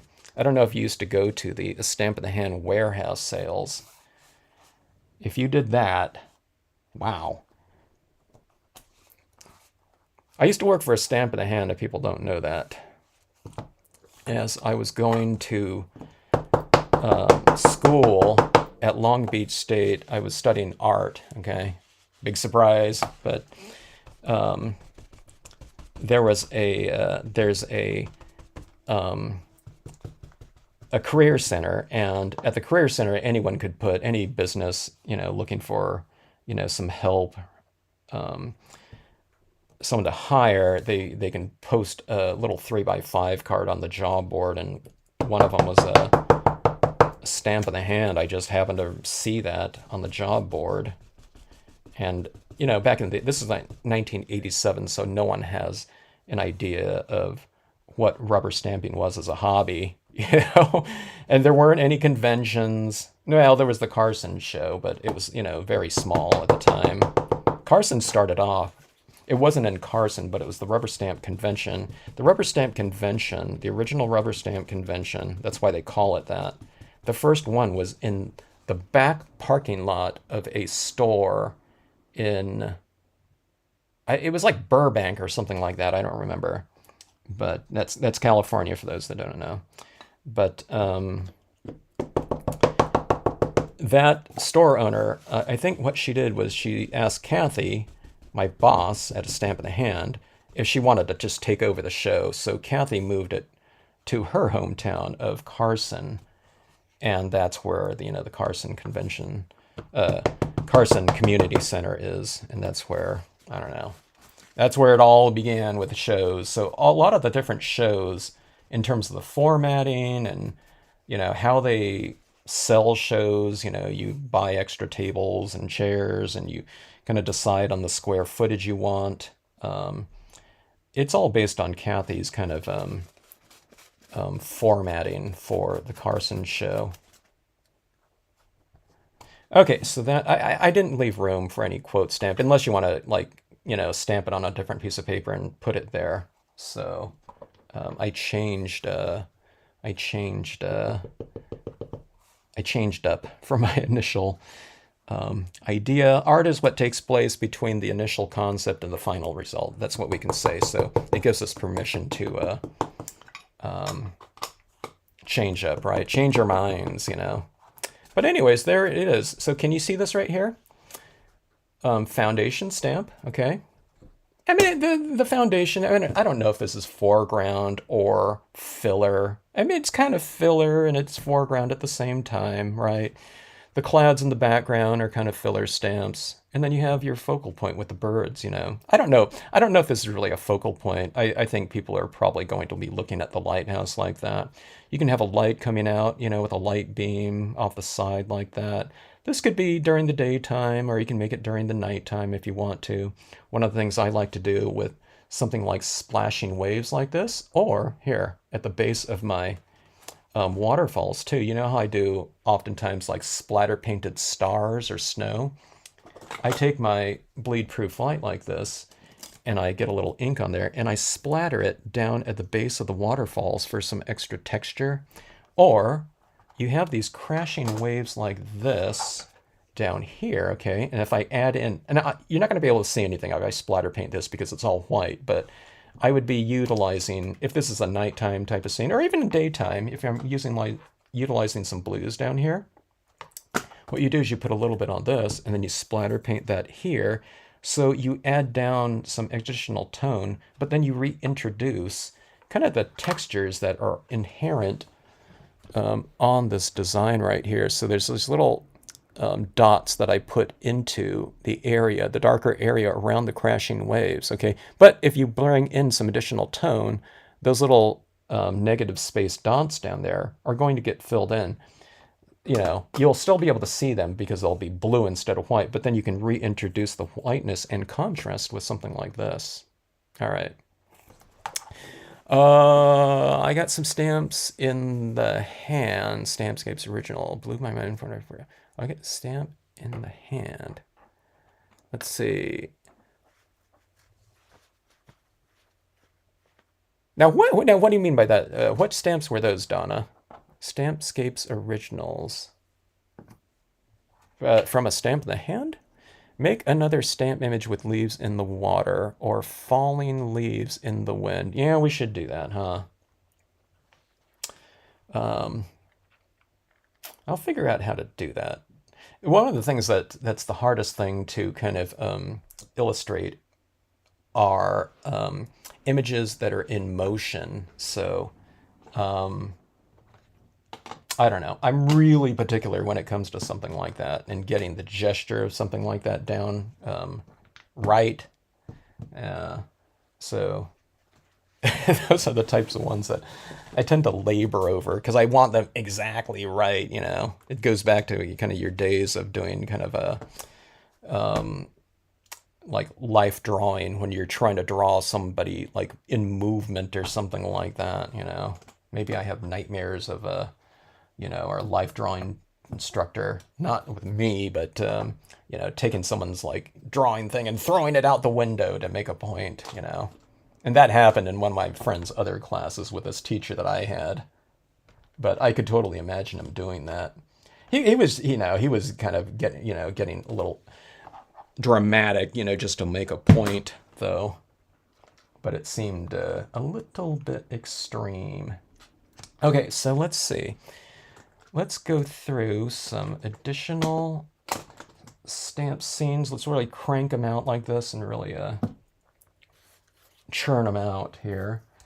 Okay, this is set number 9 here. Okay. By the way, this is I don't know if people have already claimed paper, but I'm stamping this on the Mohawk Everyday Digital White Coated Silk, which is a semi-coated paper. I'm using the 100-pound stock here, but Kelly Paper had 5 reams of 80-pound cover, okay, on clearance, and I picked them up for, customers should they want them. Now, I sent out an email earlier saying if anyone wants these, send me a claim, and I'll put them down for that. But I'm selling them at how many? See, it was $27. So it's not like an extreme clearance sale like places used to have, because paper is getting so expensive these days. But anyway, that is that. But I have 5 reams of it. But like I said, I sent an email out earlier, so if people sent me an email to claim one of some of those, I'm doing it in order of receipt. Okay, so there's the moon like that. And let's see. I don't have the cloud. The cloud doesn't come in this set right here, but you can just kind of wipe off the edges so that that transitions really easy and kind of gracefully into the side here, because you're going to bring in some extra colors around this, right? Oh, the wooden blocks of, yeah. As long as you have those wooden blocks, the mounts, Donna, I don't know if anyone has those early mounts of Stamp of the Hand, where there's this little piece of paper underneath this plastic cover with the a printed image of the stamp that's on that block on the other side. But a Stamp of the Hand used to use those blocks, and I don't know, it kind of drove me nuts a little bit because it looked very antiquated, but they wanted that color on there, so on the stamps. So that's what they used, and I kind of, I lobbied for them to change that while I was there, and they never did. Okay, but lo and behold, like a year and a half later, after I start Samscapes, okay, they switched over, to that. I was glad for that too, for them, because they needed to move out of that old format there. But if anyone has those types of ones, yeah, Paper Genius has it, yeah. But yeah, that whole back area for a Stamp of the Hand used to smell a lot like rubber cement, Rubber cement's kind of stinky. I don't mind the smell, but it sure smelled like rubber cement, because those blocks, you glued an unmounted die on the cushion that was already on the stamp itself. Okay, so adding this in. Okay, so I don't know. I mean, this is kind of, both at the Lakeside Cove and Pines with Rocks right there. It's basically, your foundation image, okay? And I could have stamped that first and the moon second if I wanted to. But we can also use these trees here. Okay, those trees are kind of your foundation right there. But this can also be foreground like this too. So let's use a little bit of this foreground right here. Okay. If anyone saw my live stream, my previous 2 impromptu live streams, one of the things that I would do with a scene like this is I would stamp out my black imagery in the foreground, but this right in back here might be in a color like brown or something like that, and then I would bring all those colors into it. So in other words, you stamp out the more distant objects a lighter value, and then maybe that moon is even an even lighter value, so it really pushes depth. When you stamp it all in the same color, I mean, it looks pretty cool too, but it decreases kind of the visual depth of a scene. So yeah, but yeah, they were angled images. Oh yeah, I'm getting a blurry too. Let's see if we can get that. Is that in focus now? I hope so. It's when my hand gets in here in the closer up ones, okay? But yeah, just let me know. Let's see. There's about a 10-second delay, so I'm looking at the broadcast here. There we go. Okay. All right. So add that in like so. And let's see here. Let's go with some birds across the moon. Now, this is one that I would really kind of do last after I lay down a bunch of tones in here. But we're just going to do it right now just for the sake of the stamp sketch format here, in pretty much stamping everything out and just leaving the coloring and maybe special types of effects to come. Okay, so we have some birds flying across there like so. Okay.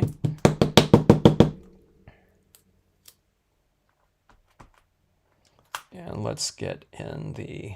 So those, I don't know if the birds are, you know, kind of background or foundation or focal point. Not everything fits into that, you know, tidy little category. But, okay, now we have a little canoeist right here, okay? Solo canoe. Now, if you stamp it down here, what you're saying basically is that those trees and rocks are a little bit larger, probably, than if you stamp it up like this, because now we have something in relation, you know, that we can kind of reference in terms of how big things are, you know. I mean, those ducks are so far back in the distance, you can't really tell, right? So when you do something like this, what I do is I just kind of move it around a little bit, or you can stamp it out like that and kind of just imagine it. If you don't know where it goes, you know, kind of, I move it around a little bit like this. And usually something kind of stands out to you a little bit more than others, okay? And if something does, or if you get like a little bit of a feeling, just go with it. You know, I would trust your instincts with something like that. Okay? All right, so there's our little format like that. Oh, another thing too, I mean, now I'm not going to do that moon in black down here, okay? And it's not a perfect mirrored impression, I know that, okay? But oftentimes I'll take something like that and I'll stamp it down here if it's on a water surface, but maybe I would stamp it out in a color out of the color scheme that I'm using. So if I'm doing a blue midnight type of color scheme, then I would probably stamp this as the reflection down here. And I think that would be really dramatic of having that canoeist, you know, paddling right across the mirror impression of that moon. So it's a matter of kind of getting that, you know, or it's like this actually, you know, somewhat, you know, lined up or whatnot with that, okay? It doesn't have to be right on, but I wouldn't do it over here or something like that, okay?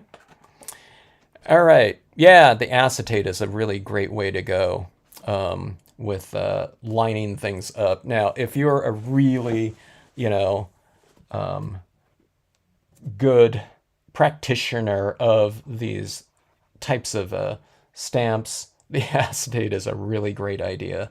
Some of the best compositions I've ever seen were done by people who utilize acetate. So they stamp out their images on acetate.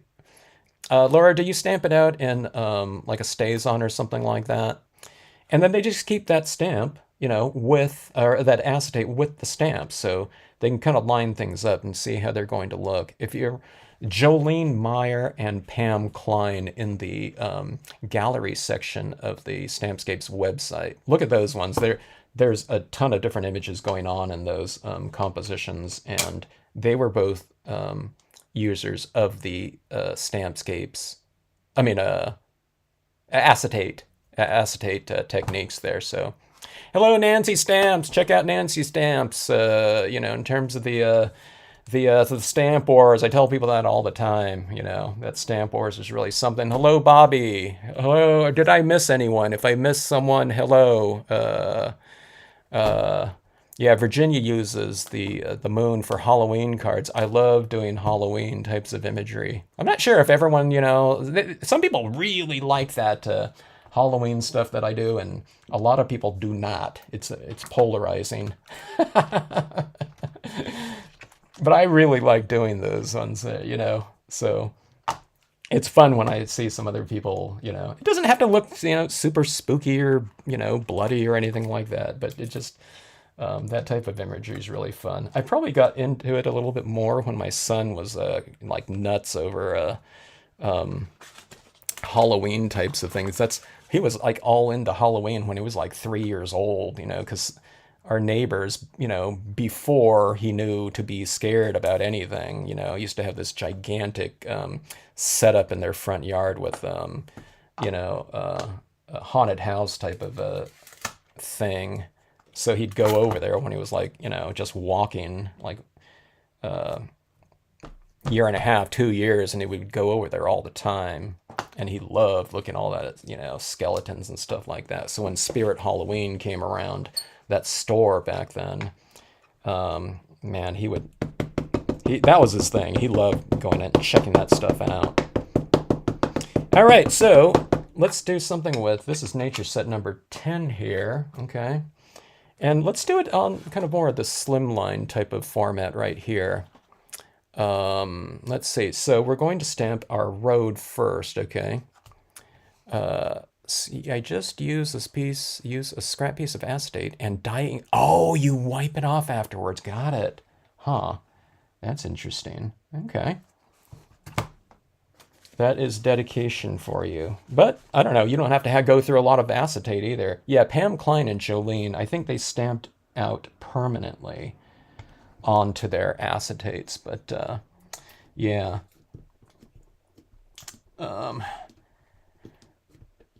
Always fun stuff.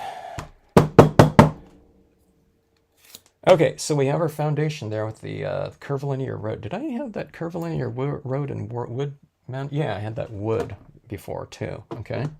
All right, so we have our foundation here, but let's also add in the chapel in this piece right here.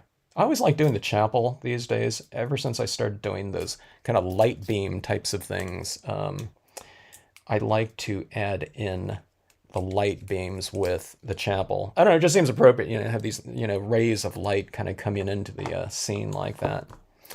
Let's see, it is 9:13 here, so you're at 12:13 a.m., huh, Nancy? Yeah. Good to see you. Good to see you too. Thanks for stopping in. Have a good night. Okay. Go like this. You know what I should do? I don't think I've done moonbeams over this chapel before. So when I finish off this one at a later date, not today, but I think I'll do some moonbeams coming into this scene, you know, just to really kind of try to go for something nice and graceful with some moonbeams. I haven't done moonbeams too much. It's always like sunbeams. I have done it underwater too. So I'm trying to find a decent rip here on my towel. If I can get it, you know, without having to make alterations, it's great. Okay, so let's see. All right, now see this chapel, the door is right there. I can see it. Oh, can you see that right there? I hope it's not all blurred out. Let me back up here. All right, so what I do is I kind of do this. I'll have my finger roughly where that door is, and then I see where that road is kind of leading to. Okay. Now, if I'm off by a ½ inch, it's not going to be a big deal. Okay. I just don't want to be off by like an inch. Okay. So roughly like that. Kind of undermask a little bit. I don't know if I undermasked enough, but even so, it doesn't matter. Oh. And there, see that? You got your God-given positioner right there with your finger. So kind of just look at the road, and there you have it there. I got lucky on that one a little bit. A lot of times I'm off, you know, a little bit one way or another. I'm getting better at it, maybe, at this thing stamping. Okay, let's see here. So this is kind of the foundation with those two things together, right? Okay. And then let's add in our filler off to the sides like so. All right.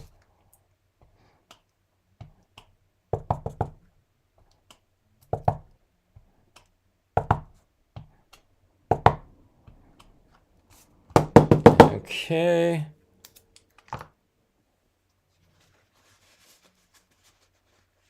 Two hours to work. Huh. That's a long ways. Or that's a long time driving, especially if it's one way there. But good night, Nancy. Have a safe drive. Okay, let's go with our tree stamp again. Okay. Oh, now on this larger format, I'll be able to utilize a lot more of the tree here. So let's go with some full tree impressions. I used, a lot of this, kind of the partial impressions with it before. Okay.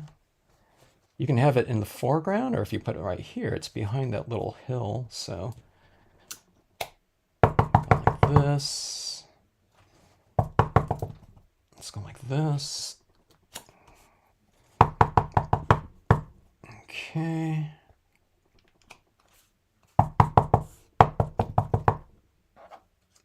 Adding it in like so.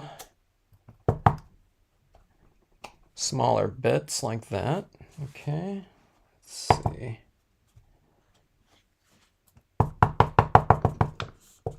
This is all the masking I ever really care to do. I mean, sometimes like with the lighthouse stamp, if I have something immediately behind it that's kind of a harder line, then I'll have to mask off something, I'll have to grab a piece of paper and put, a more formal mask over something like that. But otherwise, who needs all that tedium? Maybe we do, for, other types of applications, sure. Okay, let me put, I want some more hills in here, so I just use the sedge filler again in the background like that. And then we'll just use a smaller portion of the trees again, maybe just the tops of them, in the back of that more distant hill. Or you can put some smaller trees in the middle of the, that little bluff or whatever, too. Like that. See that? And you can come up here. It's certainly getting the most amount of, your money out of out of your imagery when you do, things like that there. Okay. I'm thinking of a fence on this one now too, with that road. I think it would be really good in there. You make it look so easy. Things that are easy should look easy, okay? You don't want to make something easy look hard, but if you use easy methodology, it is easy. Now, if I took the time to mask this off and get a stamp positioner and, use something and really position it, that's making it, something a little bit more. Now, I understand where those types of things have to come into play, certainly, with certain types of stamping applications. But when it comes to this imagery, the hardest thing for people to do oftentimes is to break out of kind of really set good night. Good night in Michigan there. Have a good rest of day or week ahead of you. Thanks for stopping in. But yeah, it's breaking out of kind of some habits. In terms of what we've learned over time, that's the thing that I have a hard time kind of getting people out of. Not if they're in a workshop, they get into it like instantly. When I show people what to do and they're doing it, it takes them like 5 minutes or something like that, or if not 5 seconds, to overlap something. But a lot of times like this, like if they're going with a cloud, they don't feel comfortable about putting that cloud over the top of those trees like that. It goes against, everything that they kind of have learned, with certain types of positioning. But once they do it once, it's like, I've seen it before, and I've seen it, hundreds of times in all of my workshops, and it's the same thing every time. In terms of that aspect of it, it's just kind of breaking people out of that habit and kind of getting them to realize what they really don't have to do. Okay, now I'm doing this in black clouds right here just because, again, I'm just, I'm doing these stamp sketches here. But I'm leaving some room here, this open area, for a quote stamp, I think, that we'll add in there. Or, what I was going to do, I can add a moon in here too. There. You see what I mean? If you just kind of free up and just add it in there like that, it's easy to do. Let's add, let's see, I think I grabbed some of my moons, or did I? I need more space on my desk here. But let's grab a moon and put it in here.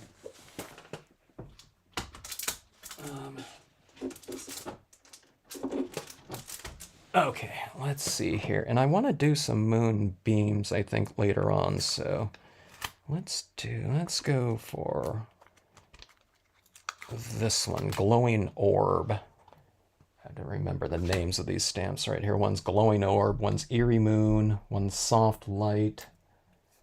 The other one's Hot Sun. Okay, those ones made it into my memory banks before I kind of ran out of space. Okay, so here comes the moon. All right, and we'll just add that in like so. Now, see, I'm stamping it over the top of, I'm stamping it into the hills, and I'm stamping it into the chapel there like that. But, again, it's just dots overlapping dots, and they're designed to be overlapped like that. So, again, I didn't have to mask anything out. Okay. Now, if I want to fill in that little extra space, there's some extra clouds. What I'm doing is I'm wiping off the perimeter. This is what makes this one really easy to use. And I'm using it in the darkest color possible, too.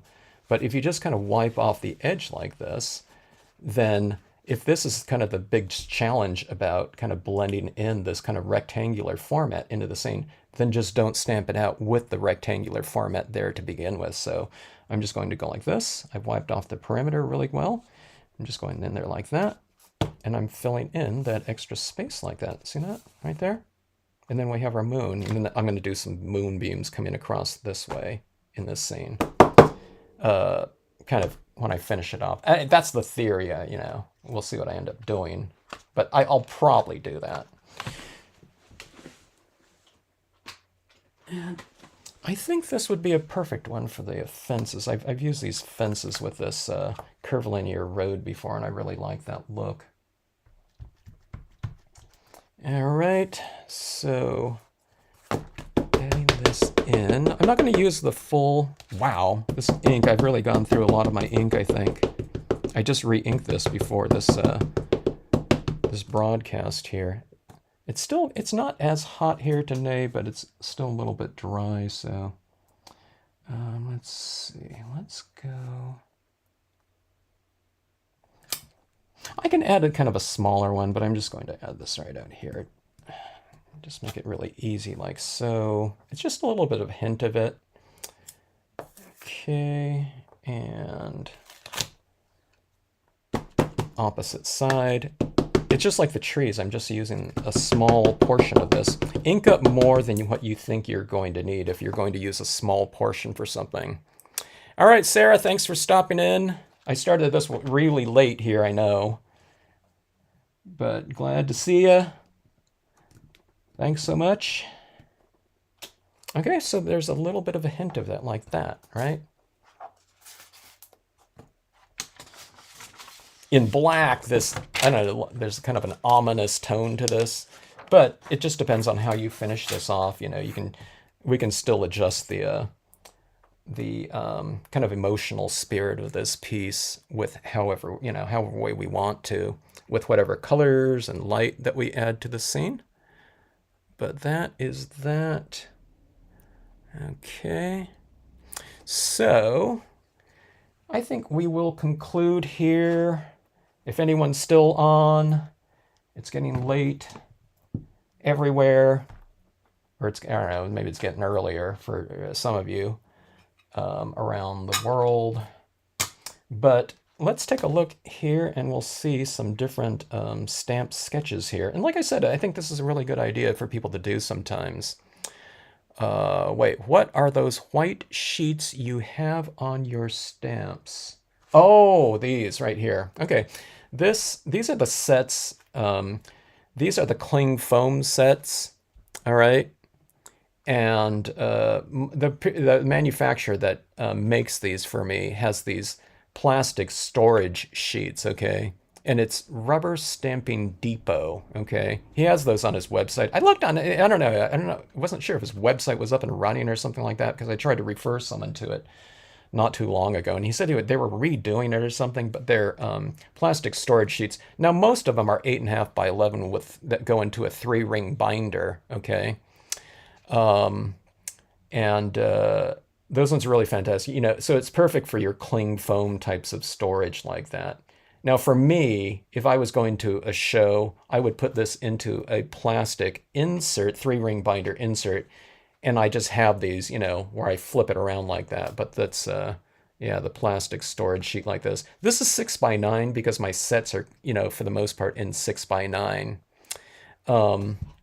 But yeah, his are by default 8.5 by 11. You can contact them and say, hey, you'd like some of those 6 by 9s, because he has these because he uses them for my sets there, and they're rounded off on the edges if you want or whatever. Otherwise, they'd be kind of pointy, I guess. But that's what those are. So good question there. So anyways, let's go through and see these scenes that we did here. So this one right here. I kind of envision this again in kind of like blues in here and whatnot. I think I want to do some like light beams coming across in here. I think, I don't know, and I don't know, we can put someone on that road. It's probably leave it as is though, but that's how I'll finish this one off. There could be more foreground in here. I'm not really quite sure.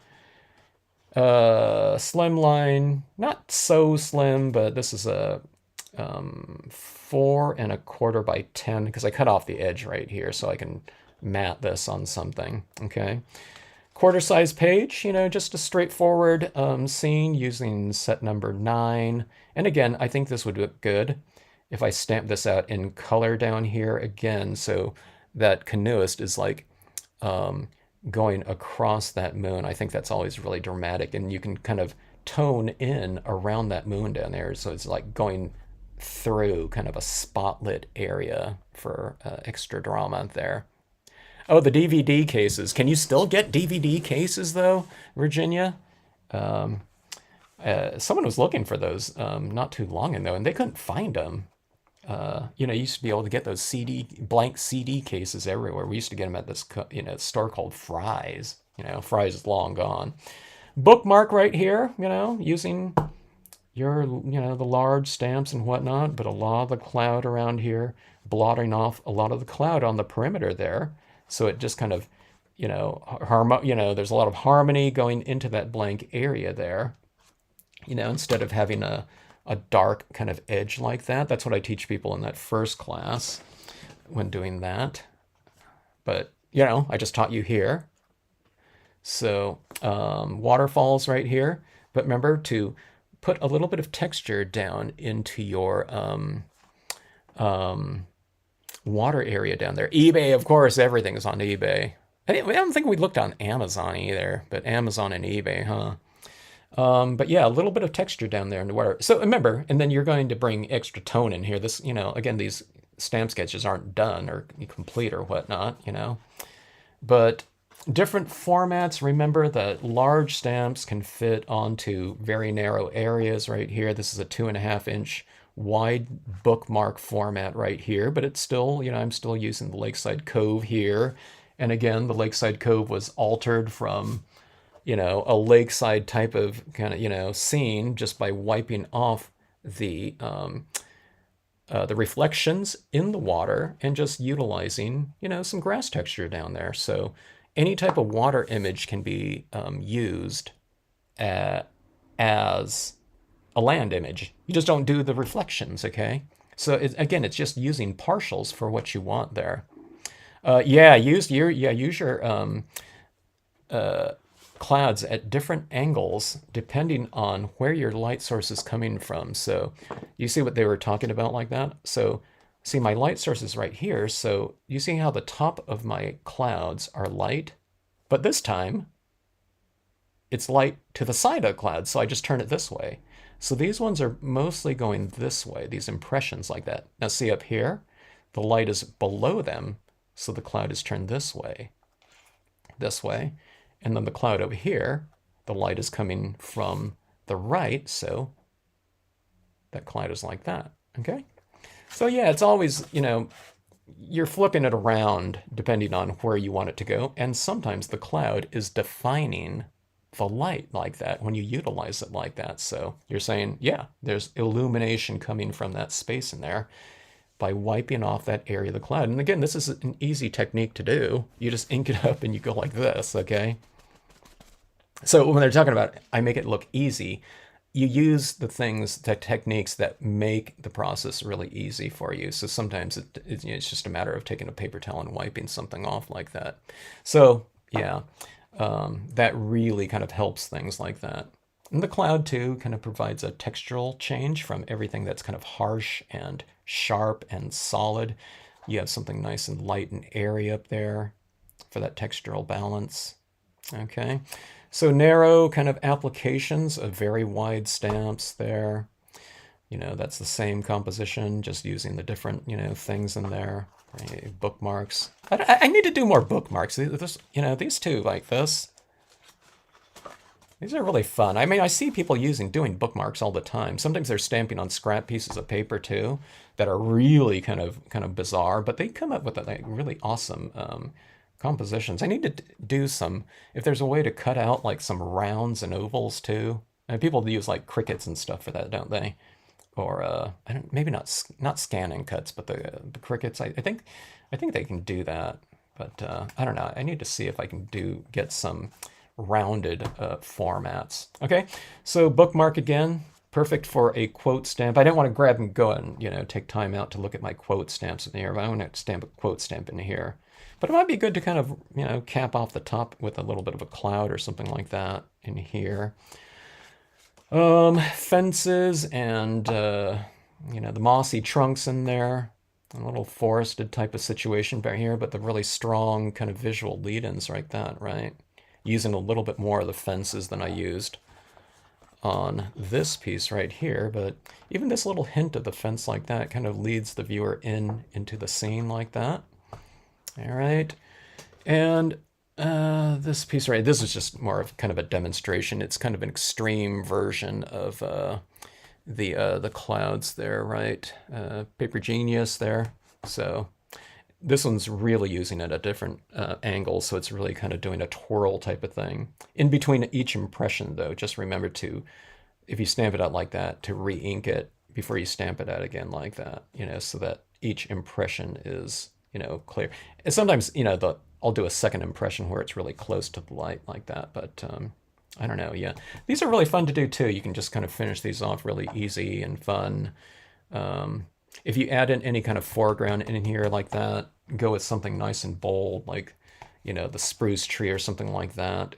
If this is stamped out in such a dark color to begin with, otherwise it won't, really show up. If I stamp something like this in here, yeah, you'll be able to see it a little bit, but it's just not going to hold up to that kind of extreme kind of contrast and textures that are going in there. All right, so anyways, final scene right there. Background hills again, same type of thing, that's going on, and all these types of things like this. But you can see how these things like this, you can see how, now I have a different, mountain back there, but see that kind of ridge right there? I mean, you can carry these on as, with a big, huge type of composition if you want to. One of the largest scenes I saw until that stamp board one years ago was a store had done, I don't know where he got the paper from, but I think it was a scene that was 5 feet wide by about, I'm guessing it was 12 inches high or something like that. Really long, and I think he had it in a frame too. It was pretty interesting, so. Yeah. Donna, you like stamping envelopes. I haven't seen too many envelope stampings in a long time, but when I first started, Stamp in the Hand, I don't know, a really good portion of people using stamps were male artisans, so it was all about the envelope. And let me see, teachers were a big user, of stamps in terms of like a community of teachers. But yeah, that stamp artisan. And on Facebook, there's a stamp, a mail art group. There's probably several of them, but I joined that one not too long ago. Just to see that mail art going again. Okay, Virginia, I am using the. We'll see you, Laura. Great to see you. Virginia. I'm using the a semi-coated paper here.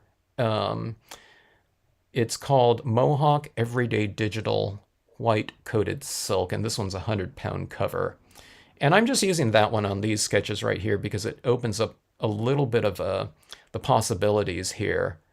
And in terms of what I finish these off with. So if I wanted to finish these off with a colored pencil, I could. But I can also just use dye-based inks like I often do on glossy cardstock, okay? But this semi-coat, it's kind of an in-between. In some ways, it's the best of both worlds because it has a little bit of a satin coat on it. So there's a lot of retention of the media more towards the surface of the paper as opposed to it kind of absorbing into the paper. But it's matte enough to where you can use, I tested out like pastels on it fairly recently, and that worked out pretty good.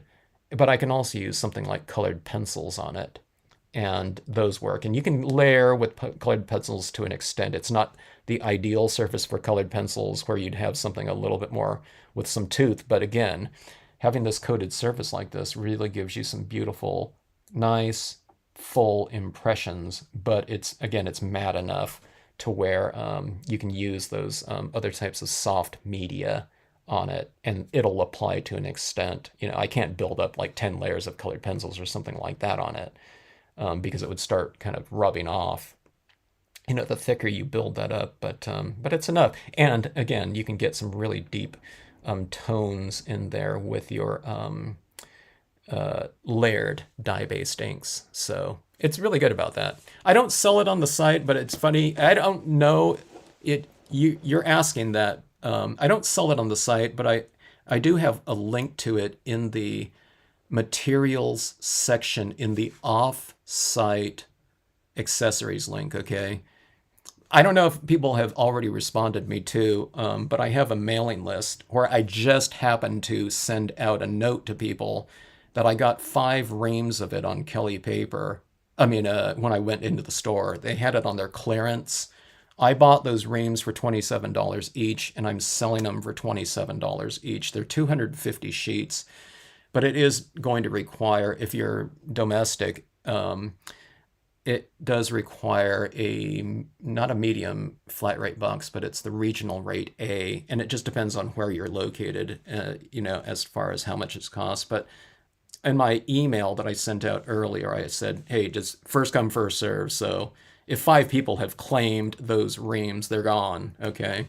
But I do know where you can get it. This 100-pound one, the one that I bought was an 80-pound, so it's not as stiff and thick. But again, it was on clearance, so. And that $27, I mean, it's not a great sale, but paper is just getting so hard to come by. So that was Kelly Paper's like deal where, like 2 years ago, that would probably have been, I don't know, $15 or something like that, if not like 10. But I don't know, they're just having such a difficult time trying to get paper these days, and their discount structuring on their clearance items is just not the same. And their clearance items, I mean, the stuff is perfectly fine, but the paper has just been sitting on their shelves for 12 months. And what they do is they just put that all on clearance because, Kelly Paper, they mostly sell to the paper industry, the printing industry. So printers usually aren't buying reams of 8.5 by 11. They're buying master sheets. So the stuff they have on their shelves in 8.5 by 11 aren't really the most popular types of, products for them or incarnations of products for them. All right. So, but if you're interested or you think you might be interested, let me know via email, okay? And so I can check and see if those are still available. If you're interested, like I said, and again, it's 80 pound. It's 80 pound cover, so it's not as thin as like a text, but I don't know, it's good stuff. And there's a lot of other incarnations of this type of paper around. They typically go by the name of silk, satin, dull, and I don't know, those are the ones I've seen. So it has a little bit of coating on it, so it's not quite matte. It just has a little bit of coating, but again, it's not, if I hold this up, there's no shine to it. It might have a slight sheen to it in comparison to matte, but that's about it. Okay, so anyways, if anyone is still on, thanks for joining in. Enjoyed the trip down kind of memory lane with I don't know, in my mind, I went to Maine and I went back 20 years to the Carson show in its heyday, and I don't know, thinking about Stamp of the Hand's previous incarnations of their stamps and whatnot. But Donna, you were, the Yahoo group. Yeah, I didn't see your note there, so yeah, that was fun. So anyways, thanks again for joining in. Good night to you all. Good morning. If you're going to work, have a safe drive wherever you are in the world. And thanks again for joining in here.